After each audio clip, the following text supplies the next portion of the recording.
이스라엘이 바알볼에게 가담한지라. 여호와께서 이스라엘에게 진노하시니라.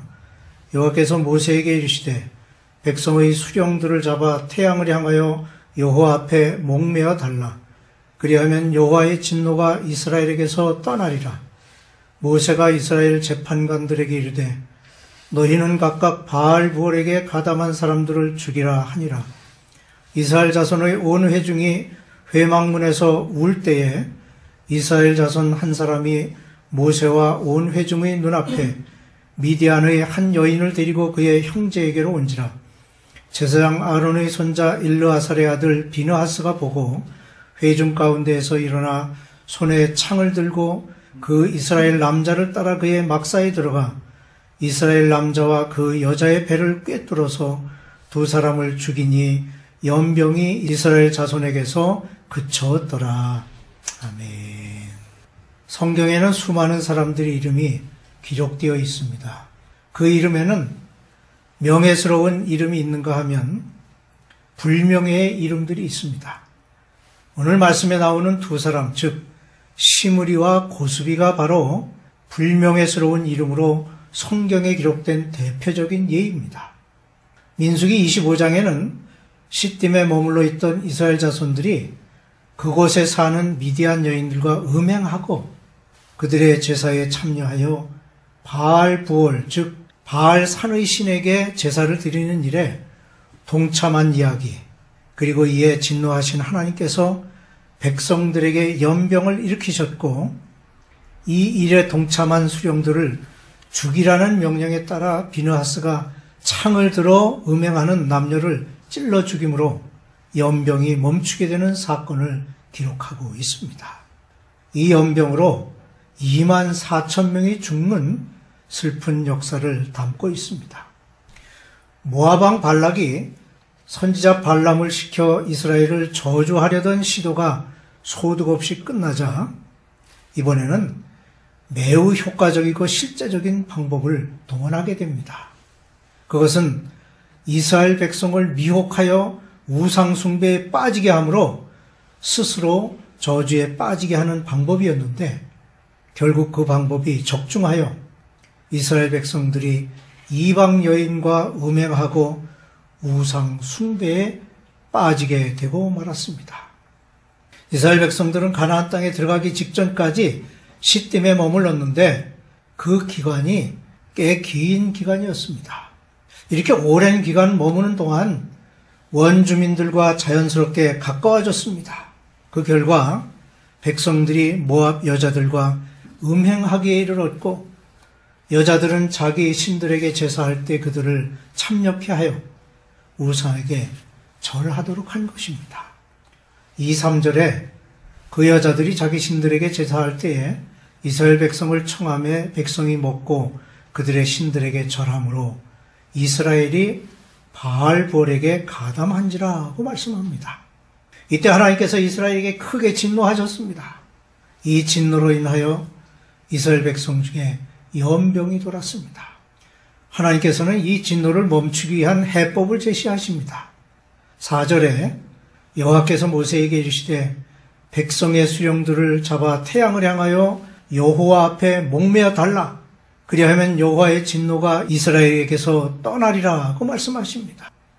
결국 이방 여자와 음행하는 수령을 죽임으로 연병이 떠나고 여호와의 진노를 가라앉힐 수 있었습니다. 십계명을 주시고 레위기에서 누누이 말씀하신 법도를 준행하지 않음으로 징계를 받게 된 첫 번째 사례가 이것입니다. 이스라엘은 하나님의 선민이기에 영적으로는 오직 하나님만을 섬겨야 하고 육적으로는 선민의 순결성을 지켜 더럽히지 말아야 했습니다. 십계명 중 제7계명은 간음하지 말라고 분명히 명하고 있습니다. 소돔 성의 멸망도 이 음란 때문이었습니다. 로마서 1장 27절에 그와 같이 남자들도 순리대로 여자 쓰기를 버리고 서로 향하여 음욕이 부릴 듯하며 남자가 남자와 더불어 부끄러운 일을 행하여 그들의 그릇 때문에 상당한 보응을 그들 자신이 받았느니라 하는 말씀과 같이 성적으로 음란함 때문에 소돔성이 멸망한 것입니다. 음행의 유혹은 신앙의 위대한 인물들에게도 예외가 없습니다. 위대한 왕 다윗도 음욕을 이기지 못하여 충신인 우리아를 전쟁터에 내보내 죽게 하고 그의 아내 밧세바를 자기 아내로 삼았다가 무서운 보응을 받았습니다. 선지자 나단의 예언대로 다윗의 집안의 칼이 떠나지 아니하였고 음란이 떠나지 않게 된 것을 볼 수 있습니다. 삼손은 이방 여인 들릴라에게 빠져 그 무릎을 베개 삼아 자다가 결국 하나님의 비밀을 누설함으로 머리털이 깎이고 힘을 잃어 눈이 뽑히고 감옥에서 연자 맷돌을 돌리는 신세가 되어 놀이개가 되고 수치를 당하게 되었습니다.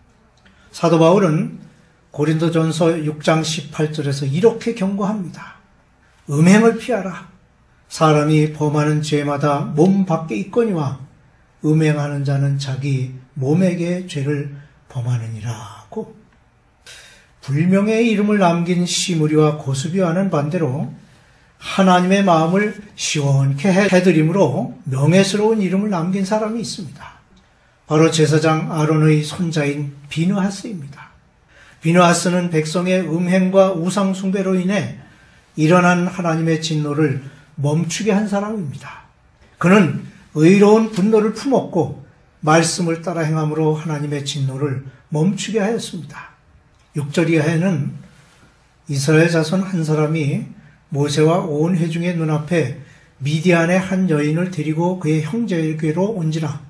제사장 아론의 손자 일르아살의 아들 비느하스가 보고 회중 가운데서 일어나 손에 창을 들고 그 이스라엘 남자를 따라 그의 막사에 들어가 이스라엘 남자와 그 여인의 배를 꿰뚫어서 두 사람을 죽이니 연병이 이스라엘 자손에게서 그쳤더라고 말씀합니다. 비느하스의 분노는 하나님께서 기뻐하시는 의로운 것이었습니다. 하나님은 사람이 범죄할 때 분노하십니다. 하나님의 속성은 사랑이시지만 티끌만한 죄악도 용납하지 않으시는 공의의 하나님이십니다. 그런 하나님이시기에 죄에 빠진 인생을 구원하시기 위하여 아들 예수 그리스도를 이 세상에 보내신 것입니다. 비느하스가 음행하는 이스라엘 남자와 미디안 여인을 죽임으로 하나님의 진노를 멈추게 하였습니다. 죽임을 당한 이스라엘의 남자는 시므리란 사람으로 시므온 조상의 가문 중 한 지도자였고 미디안 여인은 고스비인데 미디안 백성의 한 수령의 딸이었습니다. 이들을 보면 시므리도 고스비도 두 민족의 지도자의 위치에 있는 자들이었습니다. 일반 시민이 죄를 범해도 문제인데 지도자가 죄를 범하면 그 영향은 매우 클 수밖에 없습니다. 아담의 범죄로 인하여 하나님과 사람 사이에는 죄의 담이 막히고 평화가 깨어졌습니다. 그러나 하나님의 아들 예수 그리스도께서 십자가에 달려 죽으심으로 죄의 담은 무너지고 하나님과 사람 사이에 화해가 이루어졌습니다. 예수님께서 운명하시는 순간 성소와 지성소를 가로막고 있던 성전의 휘장이 위로부터 아래까지 찢어지므로 죄로 막혀있던 하나님과 사람 사이의 관계가 회복될 수 있었습니다. 비느하스가 음행하는 남녀를 창으로 찌른 것은 이스라엘의 죄를 찌른 것이며 하나님의 진노를 멈추게 하였고 하나님과의 평화를 회복시킨 것입니다. 참 평화는 하나님과의 화해가 있어야 합니다. 하나님과의 화해는 죄를 청산하는 것에서 시작됩니다. 하나님께서는 음행하는 자를 징계한 비느하스에게 내가 그에게 내 평화의 언약을 주리니 라고 말씀하십니다. 11절에는 제사장 아론의 손자 일르아살의 아들 비느하스가 내 질투심으로 질투하여 이스라엘 자손 중에서 내 노를 돌이켜서 내 질투심으로 그들을 소멸하지 않게 하였다고 말씀합니다. 즉 하나님과 같은 마음으로 우상 숭배에 대하여 몹시 분노한 것으로 그 동기는 순수한 하나님께 대한 신앙에서 비롯되었음을 알 수 있습니다. 그 결과 비느하스의 행동이 하나님의 마음을 누그러뜨려 그 맹렬한 진노를 거두게 하였습니다. 한편 하나님께서 비느하스에게 평화의 언약을 주리라고 하신 것은 영원한 제사장 직분을 그에게 주실 뿐만 아니라 그의 후손들에게도 주시리라는 것으로 언약하신 것입니다. 이 언약은 파기되거나 바뀌지 않는 언약임을 보증하셨습니다. 실제로 이 언약은 비느하스 이후 엘리 제사장 때에 잠시 중단된 것을 제외하고는 이스라엘 왕국 시대까지 계속해서 이어졌습니다. 출애굽한 이스라엘 백성은 하나님의 선민으로서 광야 생활 40년을 통하여 하나님의 백성으로서의 삶을 살기 위한 모든 훈련을 받게 하셨습니다. 이제 약속의 땅인 가나안에 들어가기 전에 요단 건너편 모압 땅에서 있었던 바알부올 사건은 하나님의 백성으로서의 삶이 어떠해야 하는지에 대한 한 가지 본보기가 되도록 하셨습니다. 그런 중에 음행 사건에 등장한 시므리와 고습이라는 불명예의 이름이 있는가 하면 비느하스는 명예스러운 이름을 남긴 사람이 되었습니다. 성경은 우리에게 가장 명예롭고 뛰어난 이름인 예수 그리스도를 선물로 주셨습니다. 빌립보서 2장 9절로 11절에 이러므로 하나님이 그를 지극히 높여 모든 이름 위에 뛰어난 이름을 주사 하늘에 있는 자들과 땅에 있는 자들과 땅 아래에 있는 자들로 모든 무릎을 예수의 이름을 꿇게 하시고 모든 입으로 예수 그리스도를 주라 시인하여 하나님께 영광을 돌리게 하셨느니라고 말씀하십니다. 그는 본질적으로 하나님과 본체이시지만 하나님과 동등하다고 여기지 아니하시고 자기를 비워 종의 형체를 가지고 사람들과 같이 되셨습니다. 즉 사람의 모양으로 나타나시되 자기를 낮추시고 죽기까지 복종하셨고 십자가에 죽으셨습니다. 우리는 이것을 하나님이 이 땅 위에 오심, 즉 성육신이라고 말합니다. 천지를 창조하시고 섭리하시는 하나님께서 사람의 모습으로 이 땅에 오신 것은 세상을 사랑하심 때문이요 죄 가운데 있는 인생을 구원하시고자 하는 열심 때문에 오신 것입니다.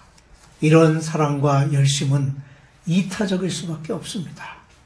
자기 생명을 내어주기까지 베푸신 사랑, 그것이 바로 우리가 품어야 할 마음입니다.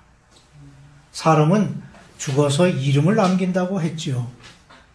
시므리가 남긴 불명예의 이름이 아닌 하나님의 마음을 품고 실행 실천하는 비느하스와 같은 명예스러운 이름을 남기는 사람이 되어야 하겠습니다.